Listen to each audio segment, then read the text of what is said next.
What's up, everyone? Today we are in Puerto Vallarta, Mexico. We're going to walk through the central downtown area, including the Malecon, the boardwalk on the Bay of Banderas. And today is a special day here in Mexico. It's November 1st. It's the first of a 2-day celebration for the holiday Dia de los Muertos, Day of the Dead.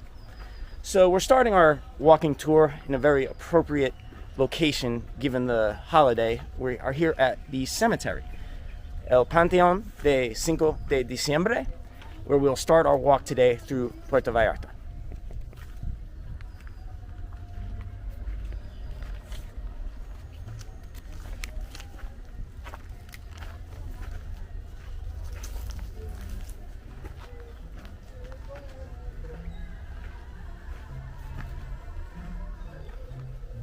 Dia de los Muertos is a holiday that started in Mexico and continues to be celebrated here. It's the biggest in Mexico, though it has spread to other parts of Latin America, including parts of even the US where there's a large Mexican population, such as Los Angeles.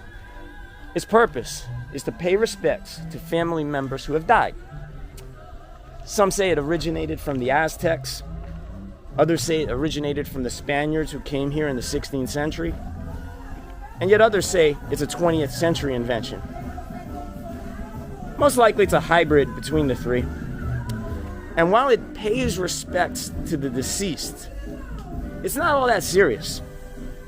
Instead, these 2 days are treated as a celebration with parades and costumes and people having a good time.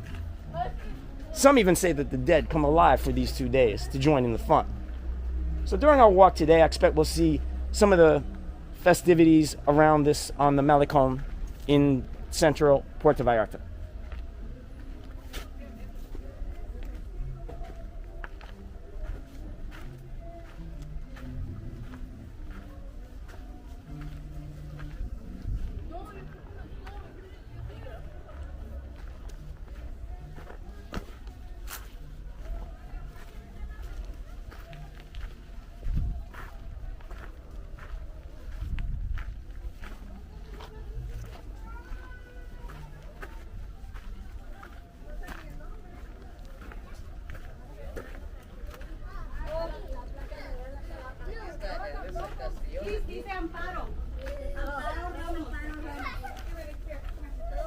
During these 2 days, it's very common for family members of the deceased to visit their grave sites and provide offerings, ofertas, in honor of the Dia de los Muertos.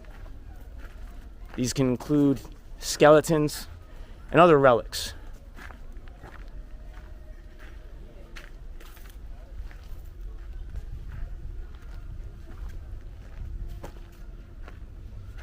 The day is immediately after Halloween, which is also celebrated here in Mexico, though they are generally considered not to be related, though the festivities sometimes do overlap.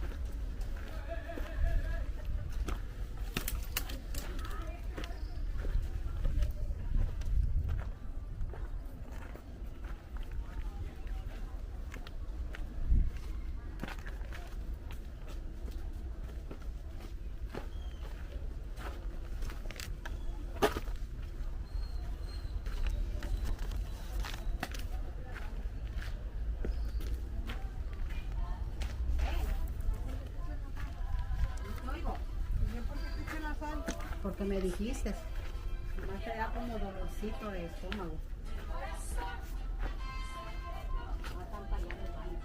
The cemetery is over 100 years old, with its first gravesite being from 1916.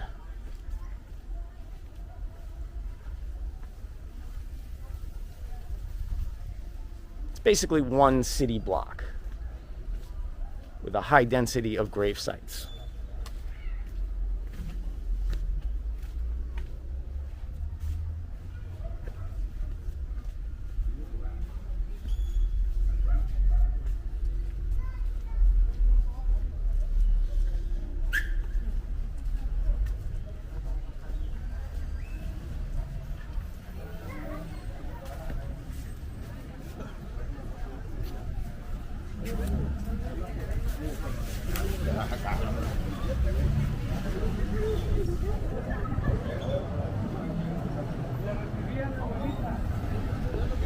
We've exited the cemetery. On the exterior, there's a lot of street art. Calaveras, or skulls, skeletons, and other works of art appropriate for Dia de los Muertos, or in general for the location of a cemetery.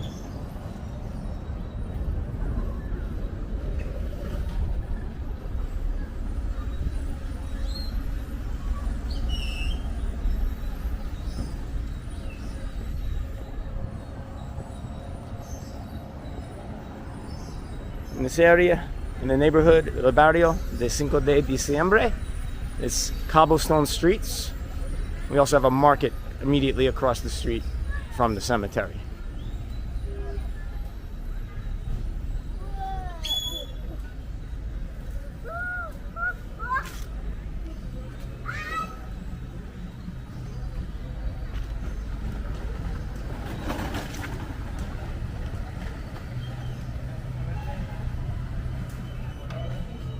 Perdóname, ¿dónde está el Mercado del Mar? ¿Mercado del Mar? ¿Mercado del Mar? Sí. Ah, bueno, muchas gracias.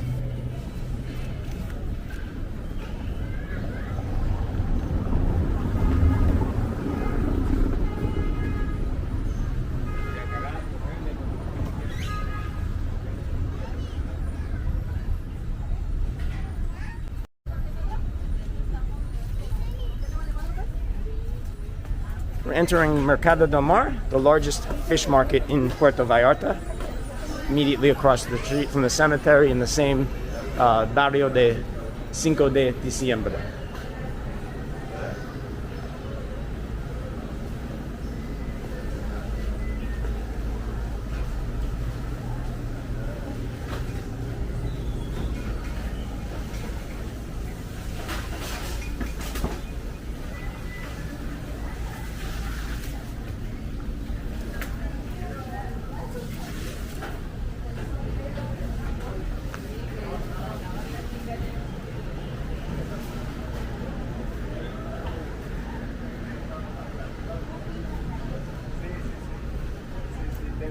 Bueno, tenía mi galería en zona romántica, pero ahorita es...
The neighborhood we're in is also called the 5 de Diciembre neighborhood, or barrio.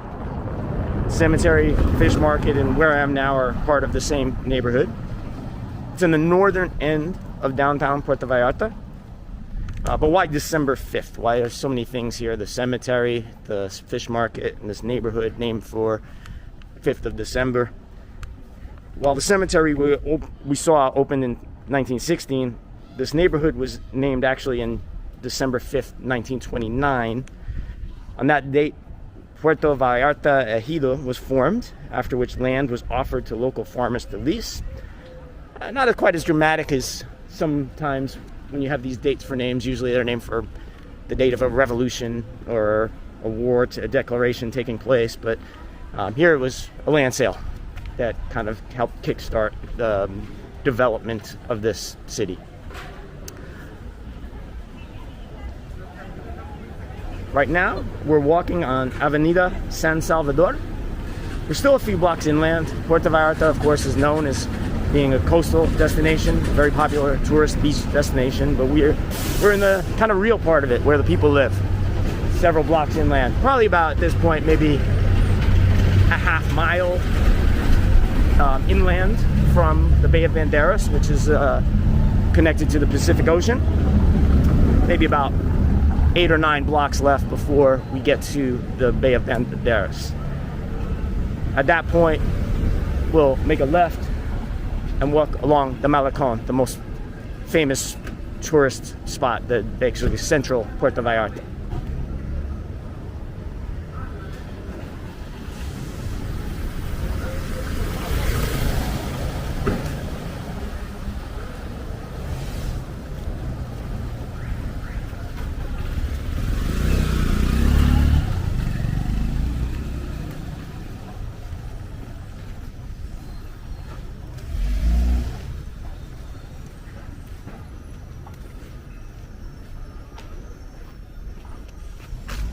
Most videos use a little C of Puerto Vallarta, skip this part. They go straight to the tourist destinations on the beach.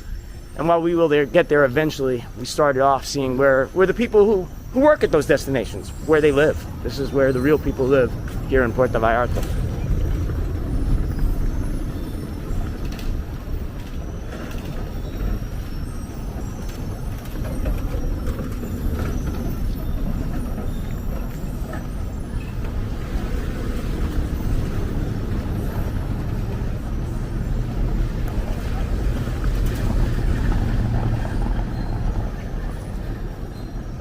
It's not only Mexican food in Mexico, you can get comida china, Chinese food.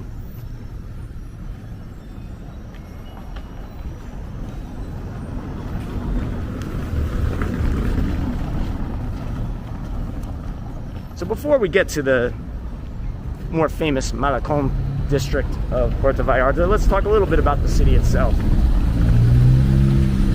Puerto Vallarta is in the state of Jalisco. It's on the west coast, or the Pacific coast of Mexico. In pre-American days, its natives were often pillaged by pirates back in the 14 and 1500s. And in the 1500s, around 1520, Spanish conquistador, the infamous Hernan Cortez, who in another part of Mexico slaughtered the Aztecs closer to Mexico City. His contingent had a settlement in Acapulco, which is also on the Pacific coast, about 600 miles further southeast from here at Puerto Vallarta. And he sent a ship up with some people to try to discover new lands and more further north along the coast.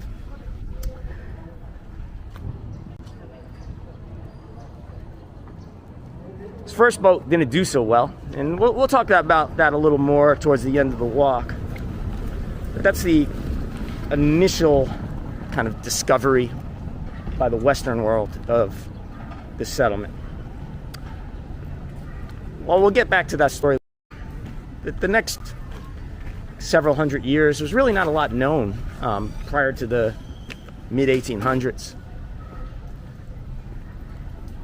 In the 1800s, before it became a popular beach tourist destination, it was a fishing and pearl diving village. It's hard to say exactly when Puerto Vallarta was first settled, but it became officially a city in 1851. At the time, it wasn't called Puerto Vallarta. It was called Las Penas, which has some religious significance. But in 1918, it was renamed to Puerto Vallarta in honor of Jalisco's mayor from the 1870s, Ignacio Vallarta.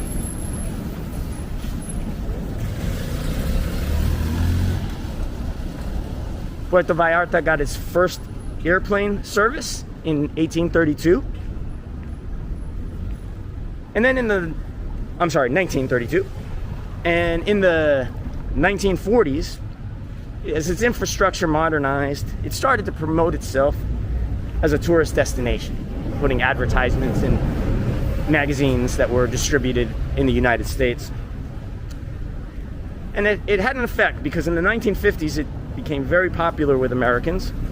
from the US and starting to be from Canada as well. And in the 60s and 70s, it truly transformed itself into the resort destination that it has become today. Part of that was spurred by a successful movie from 1964 called The Night of the Iguanas, which prominently portrayed Puerto Vallarta throughout the movie. Puerto Vallarta was once named La Ciudad Más excuse my Spanish, Amigable del Mundo, the friendly city of the world. And based on my short experience here so far, I'd be in agreement with that title. Today, tourism makes up 50% of Puerto Vallarta's economy. High season is November through March, including spring break. The vast majority of people flying to Puerto Vallarta are from the US, Mexico, or Canada.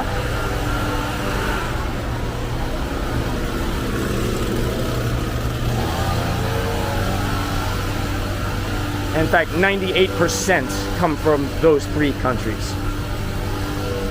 In terms of air passengers, the majority are from the US, but if you consider Mexicans driving from, say, places like Guadalajara, which is a 5-hour drive from here, most likely the majority of guests here are domestic from Mexico itself, though the US would follow close behind. It's considered very safe. It's a very low crime destination. And it's gained some tourism from its rival Acapulco for that reason, as Acapulco has had some problems with crime that Puerto Vallarta has managed to avoid. In addition to tourism, Puerto Vallarta is also a very popular destination for retirees from both the United States and Canada.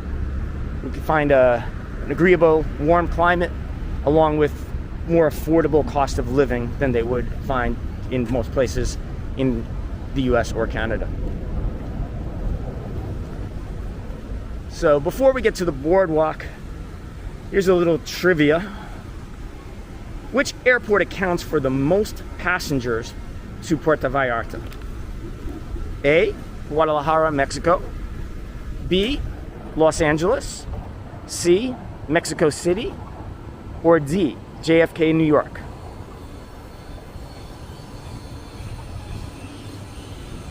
The correct answer is Mexico City, and it's by a lot. It's over double the number 2, which is actually Tijuana, Mexico. And Monterrey, Mexico takes the number 4 spot. The number 1 international spot to Puerto Vallarta is Los Angeles, with San Francisco rounding out the top 5. I put JFK as one of the options, but it's actually only 17th, as most of the US-Canada sites that are popular to origin points to get to Puerto Vallarta are more in the west, usually from places like California, Texas.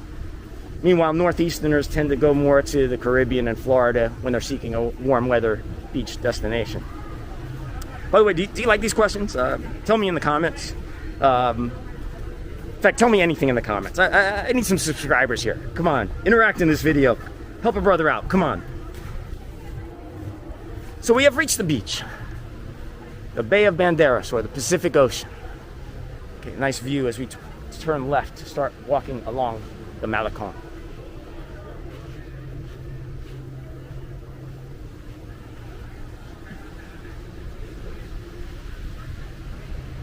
You'll notice, despite the 85+ degree weather on this November 1st afternoon, and despite having quite a few beachgoers in the cabanas and on the lawn chairs, not a lot of people go swimming. So there's an issue with crocodiles in the area. There's crocodile farms or rivers with crocodiles maybe 2 miles away. Actual attacks or bites are quite rare, but they have happened. So there is many warnings and advisories about the water. It's considered more risky at night, but even in the day, you'll see a relative lack of people inside the bay itself.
It's a little after 3 p.m. and it is currently 89 Fahrenheit. So even in November, you'll have pretty warm temperatures. See some parasailing up ahead.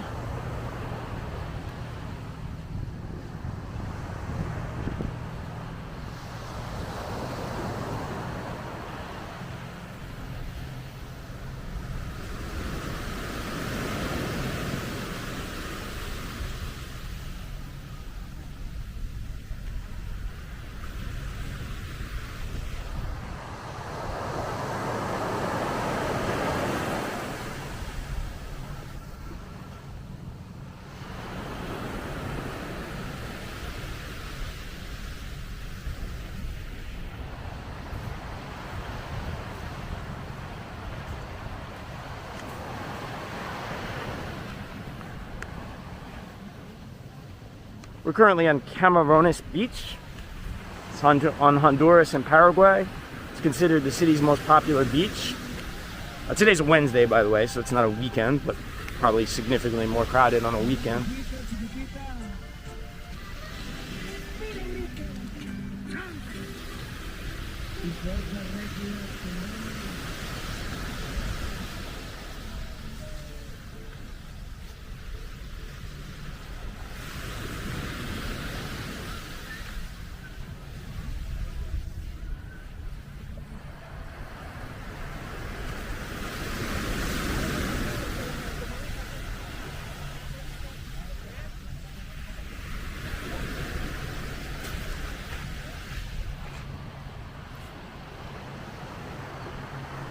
There's a lot of smaller hotels here in the central downtown Puerto Vallarta area. A lot of the larger all-inclusive type resorts are a little further north away from the actual downtown historic area where we are today.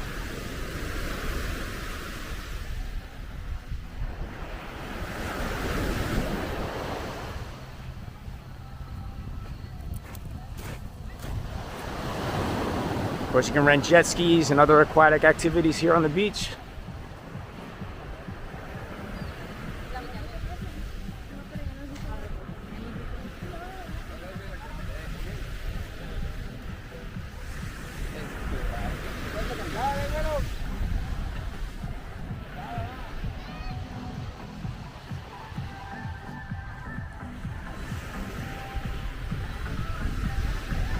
In this area is a lot of beachside bars. There's also some nightclubs.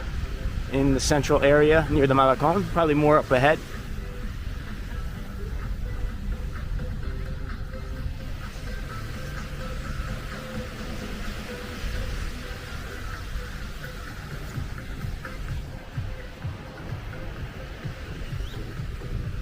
Let's go inland. Let's go to Avenida Mexico, where more commercial area is. We'll see the water a little bit further ahead where we reach when we reach the northern part of the Malecon.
Okay, we're gonna turn right on Avenida Mexico, or Calle Mexico.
We notice most of the streets in El Centro are named after countries in Latin America. We have a corner of Mexico and Chile.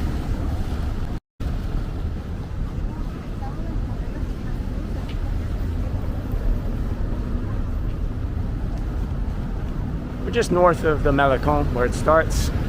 So a lot of the local souvenir shops are popular here. From what I understand, on these shops you can do some bargaining, which is less likely when you're actually on the Malecon itself, where the prices will be a little higher and there's less wiggle room for negotiation. Here we see some calderas, or some of the masks popular for Halloween or Dia de los Muertos. Okay. I got big selection for the mask inside. Ah, all right. Don't care for looking. Cool. Gracias.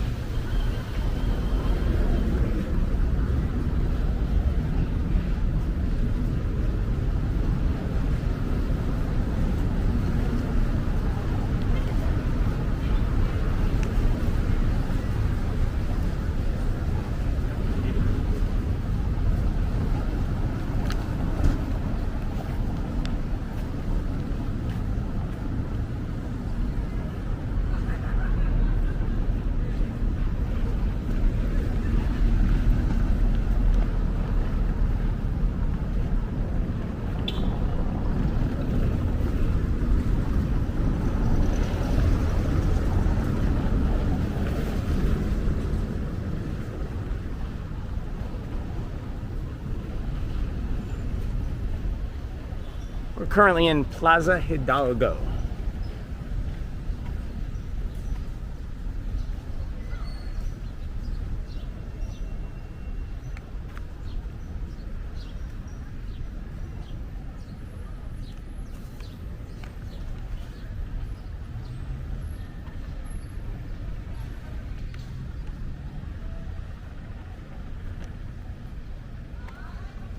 Parque Hidalgo was named after Miguel Hidalgo, who's represented in this statue.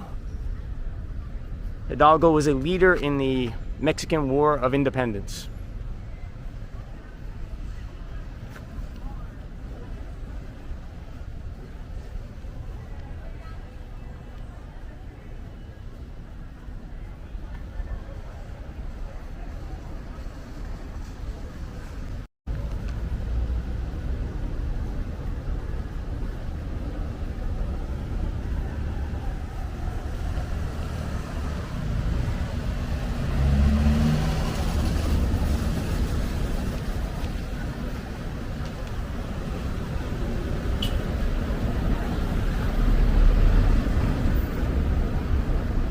Most of the streets here in the city itself, even outside El Centro, seem to be cobblestone.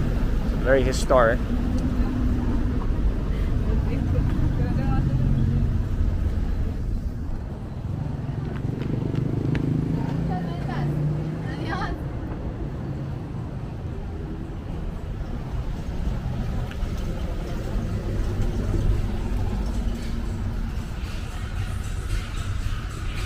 So we're getting close to the beginning of a Malecon, which in Spanish for boardwalk.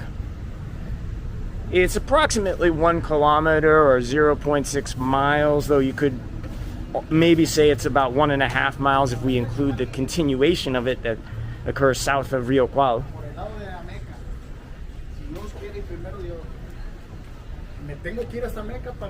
It has lots of art sculptures, which you'll see along the way.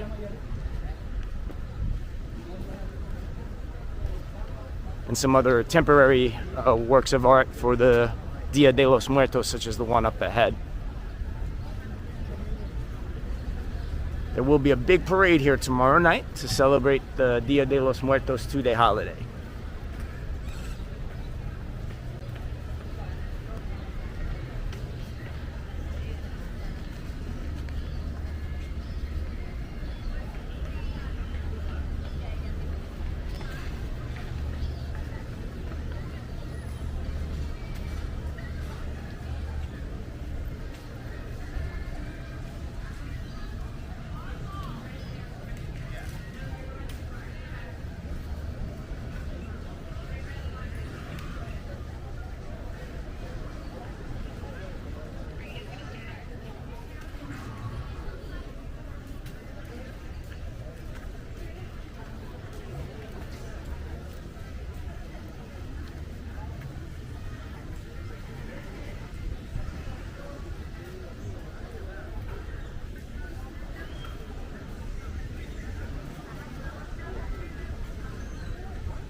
Seems we got a new art sculpture every 50 to 100 meters or so.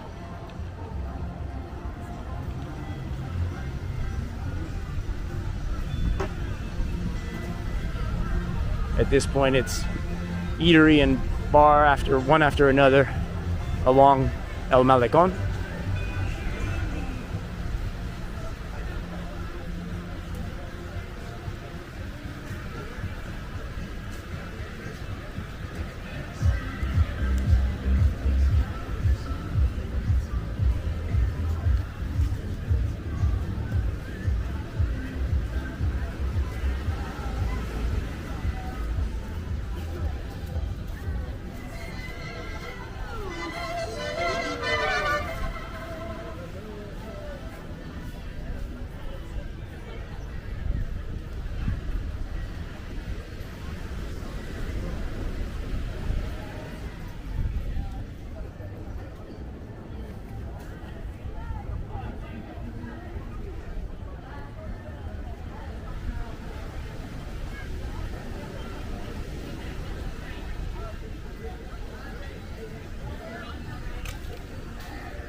Here's a nightclub decked out for a mixture of, I guess, Halloween and Dia de los Muertos.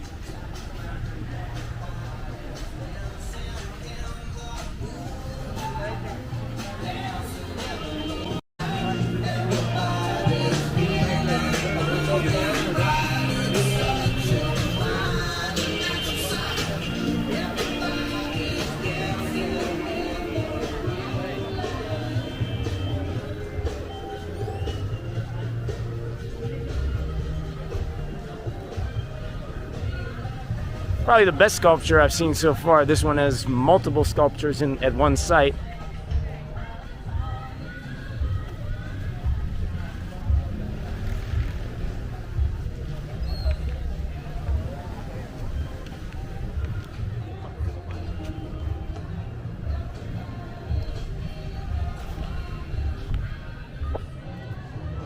I'm not an art guy, can't tell you the significance of these things, but if you are into art and want to get a more educated perspective, every Tuesday morning, I think during the high season, probably November or December through April, there's a free sculpture walking tour with an expert and can give you an enlightened analysis on the significance behind each and every one of these works of art on El Malecon.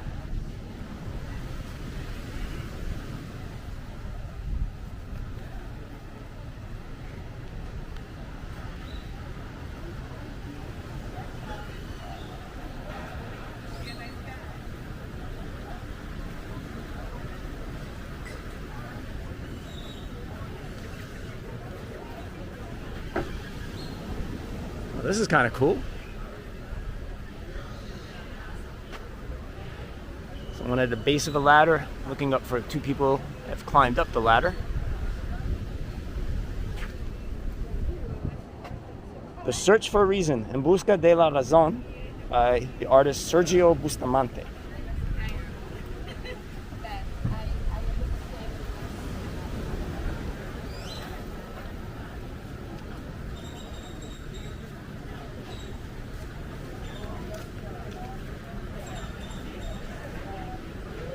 Here's a calaco, a skeleton, represented for the Dia de los Muertos celebration that's occurring tonight and tomorrow.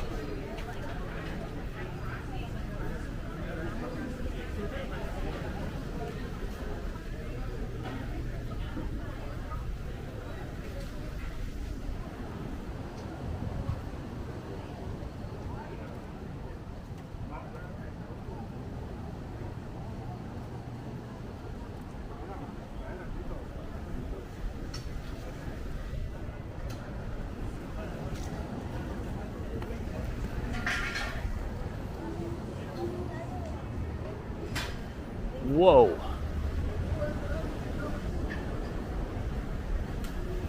This calaca is highlight. Calaca meaning skeleton. And these are used in the celebrations that are occurring tonight and tomorrow. This one, I don't even know how high that is. Maybe 150 feet.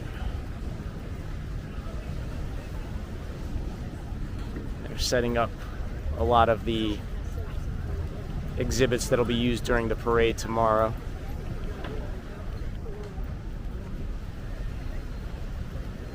As we go further south on the boardwalk, the sculptures are becoming larger and more impressive. This one is named Lluvia, which is rain, by a local artist named Jovian.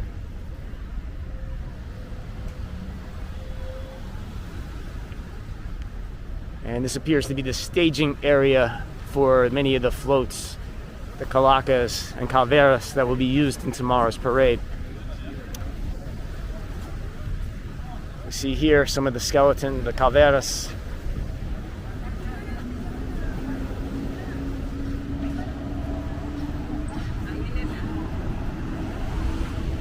Some more calacas.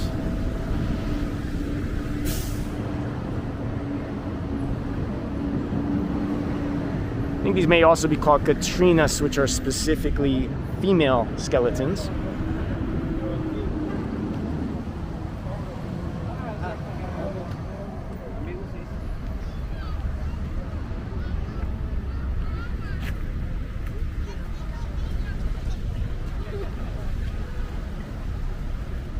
We got a cool one here,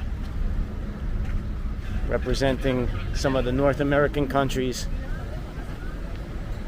Una calavera for Canada, for of course Mexico, and for Estados Unidos.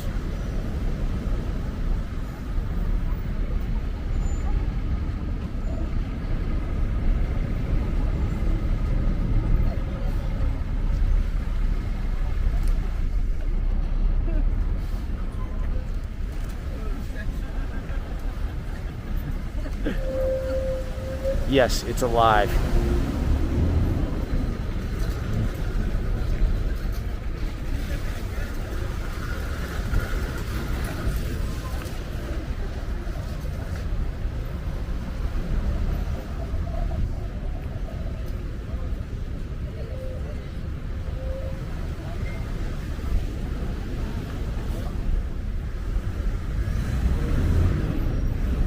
These are likenesses of something called pan de muerto. It just translates to, in English, bread of the dead, which is a popular snack for this holiday.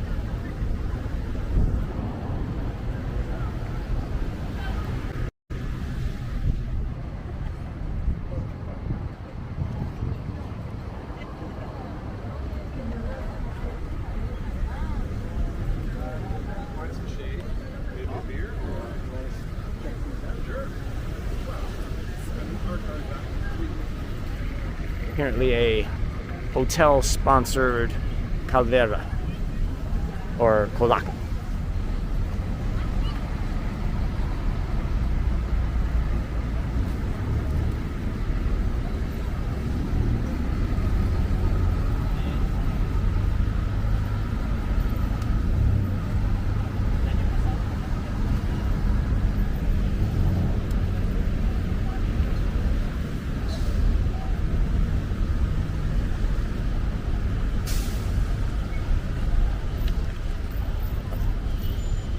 I'm going to briefly go a block or two inland from El Malecon to explore Plaza de Armas.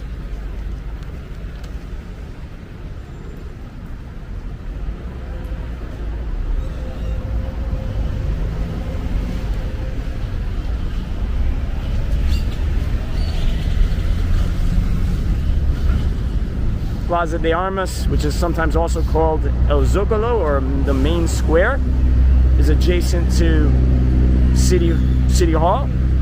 It's also adjacent to the most famous church in the city, which we'll explore as well in a second.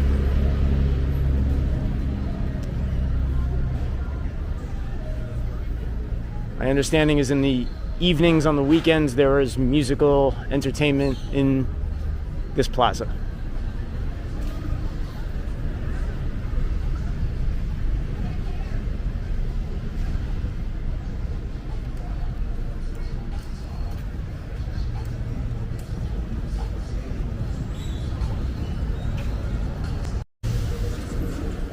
In front of us, we're starting to see Iglesia de Nuestra Señora de Guadalupe.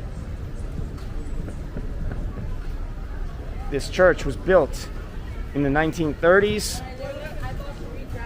So the crown that we see up top was added in 1965.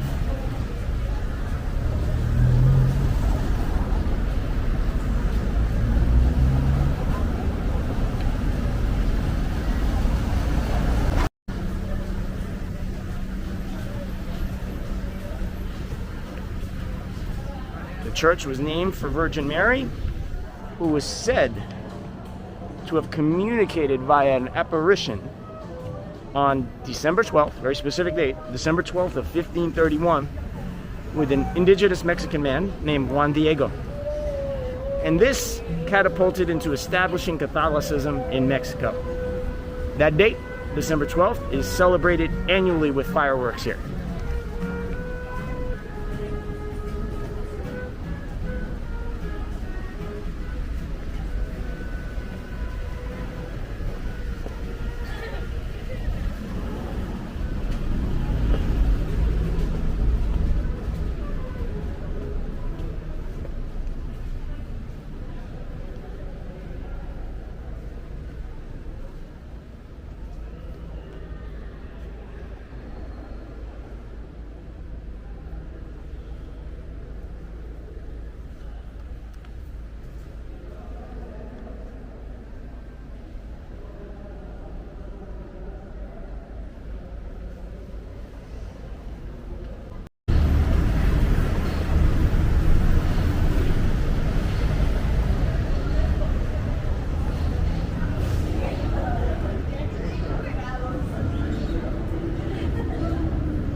We're now re-entering the boardwalk, or El Malecon, where we left off earlier.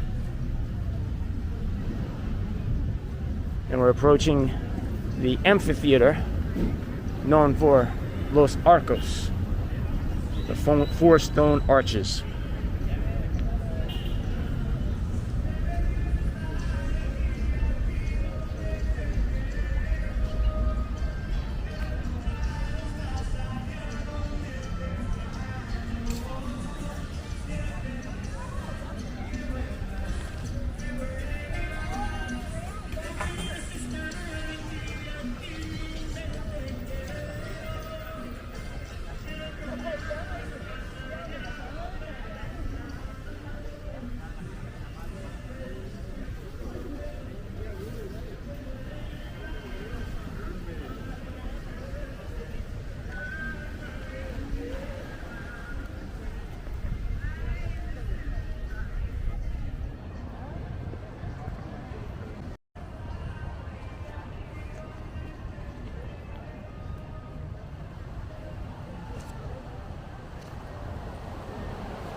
Tallarines de Vallarta.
Chile tequila. Might seem like a good spot for later on.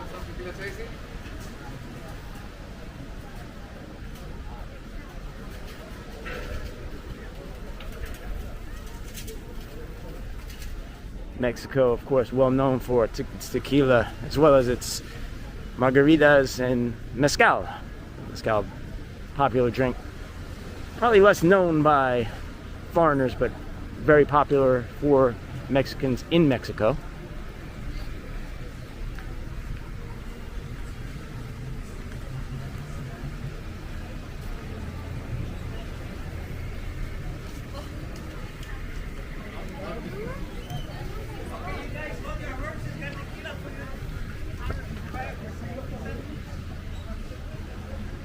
We're technically about to depart from El Centro and cross a footbridge that's going to cross over El Rio Cual, the Cual River. And that's going to put us on the other side, which is an area known as Zona Romantica, or also known as the Old Town.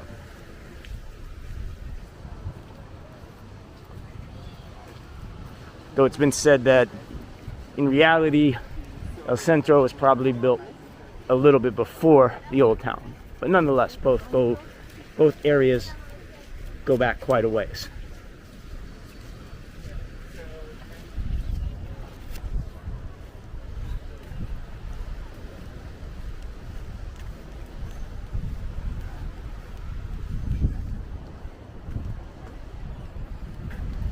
There's a little island in the middle of El Rio, which we'll explore in my other video later today on Puerto Vallarta.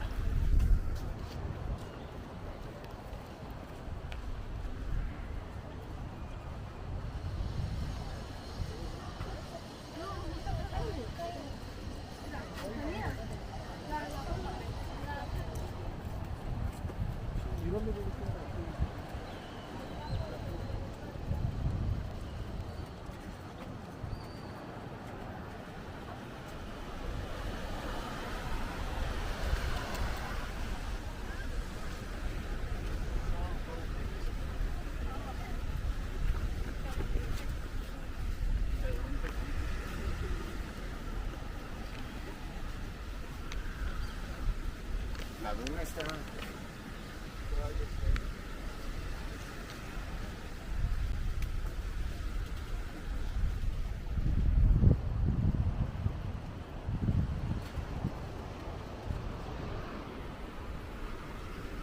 I notice as we cross over to Zona Romantica from El Centro that the hotels along the beach become quite larger, unlike the relatively low-level, I guess, mom-and-pop hotels that you'll see on El Centro. There are much larger high-rises here in La Zona Romantica.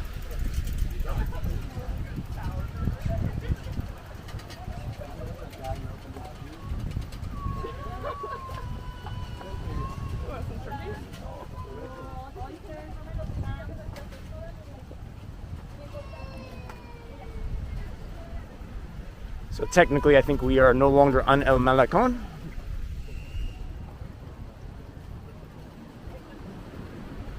But we still have a walkway right along the ocean.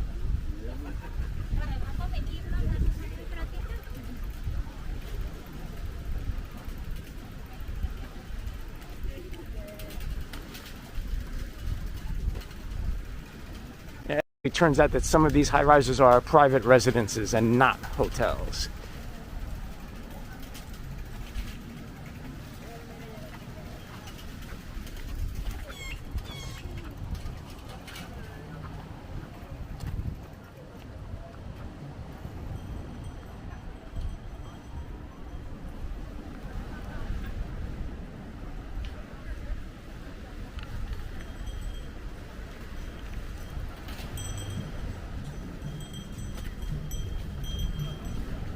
This beach is called Playas Olas Altas, or Olas Altas. All the beaches are kind of next to each other, so it's really hard to differentiate when one beach begins and another ends.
Any weed, cocaine? Nah, man. A man's asking for weed and cocaine randomly. What do I look like?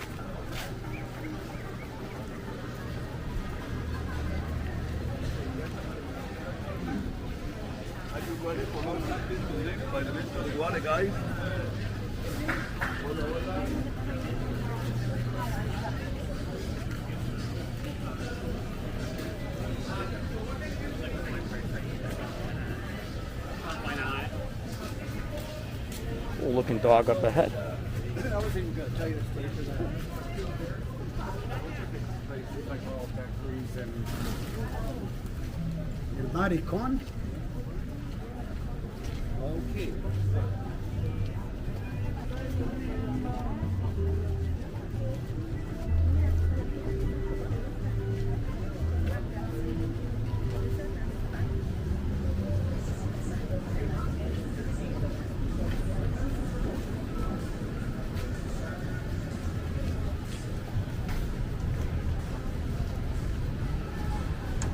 Big step down, I know where I was.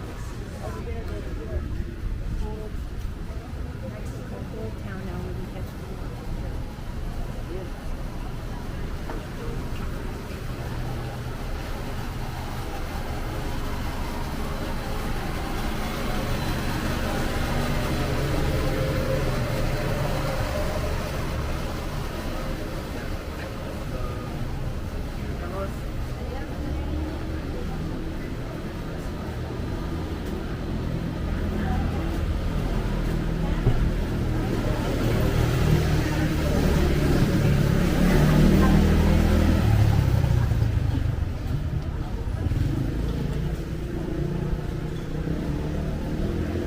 gonna cut right, go back to the beach.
Straight up ahead, you see Muelle Los Muertos, the Pier of the Dead. A lot of things named after the dead here. It's completed in 2013. It replaced an older wooden structure that had been depicted in that film I mentioned earlier, Night of the Iguanas. It offers great views of Bay of Banderas, which we'll see in 2 minutes or so. It was named, and I alluded to this story earlier, but I'll bring back, remember that Hernan Cortez sent an expedition that discovered this island where indigenous people had been terrorized by pirates. Well, that Spaniard contingent, that boat, all but 3 of the sailors or conquistadors on that boat died. There's some debate whether they were killed by the natives or they died of disease, but it's known that 100 or so bodies washed up on the shore. So this beach where we're staying now is called Playa de los Muertos, the beach of the dead, named for that event. When the word got back to Cortez in Acapulco, they sent a ship to retrieve the dead bodies of their compatriots. That ship arrived in this very same beach with Spaniard flags raised high. This impressed the natives. And as a result of this bay that we see in front of us is called Bay de Banderas, the Bay of the Flags.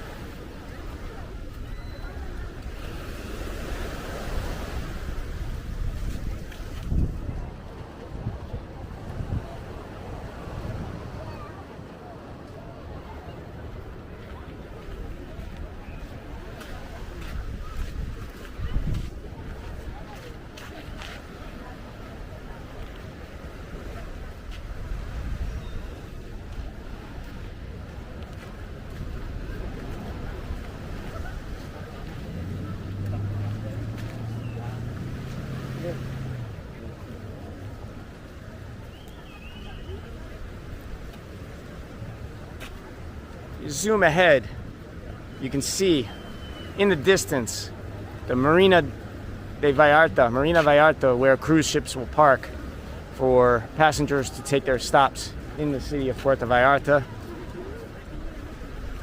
In that same area is Puerto Vallarta Airport, probably not visible, though it is close to the water. So on a good day, this is a key spot for many beautiful vistas, Muelle de los Muertos.